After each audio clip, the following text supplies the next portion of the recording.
Alrighty. This is my before video. I've been provided some plants from Land for Wildlife.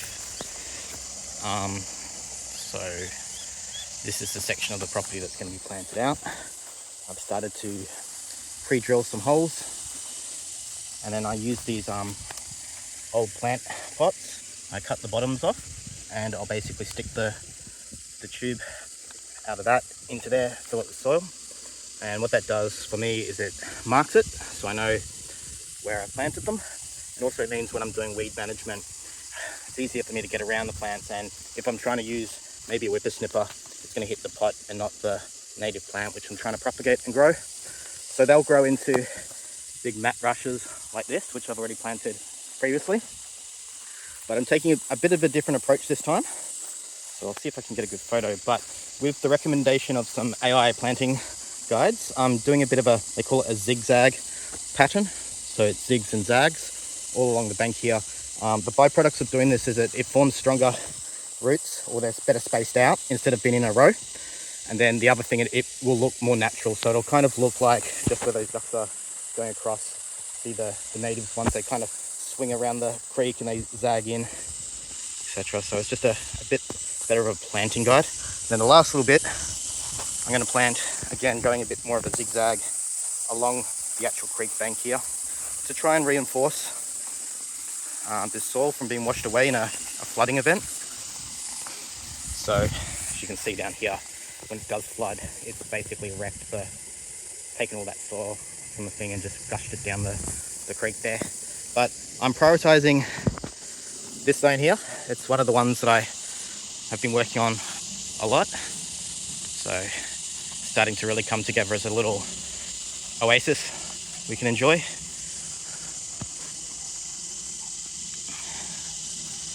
And so it's all coming together.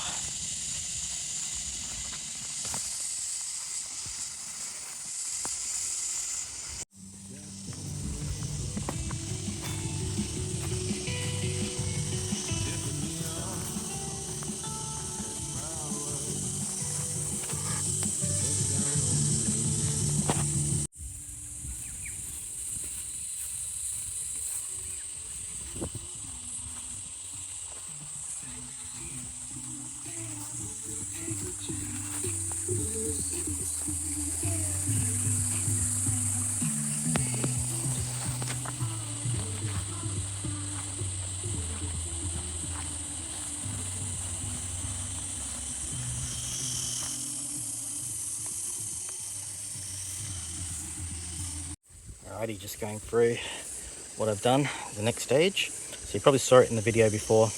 These were sitting down in the creek water, getting a good soak. So the soil's nice and wet there. And what's telling me that these are ready to plant is the roots are just starting to come through the bottom of the tube stock here. So they're more than ready to go.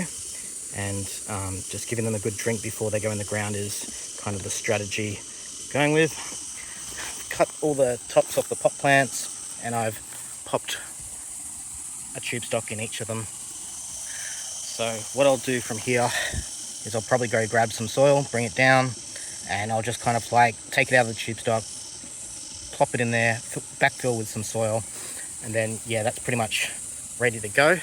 So I did a quick count.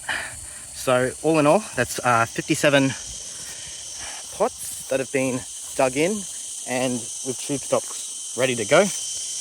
And yeah, obviously there'll be different issues with the steeper slopes, but not too concerned, because I feel like once I fill these up with soil, they'll be pretty solid there.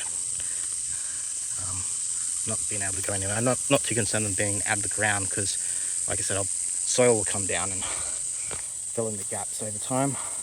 But yeah, that's kind of the progress of the Land for Wildlife plants. Started with the grasses.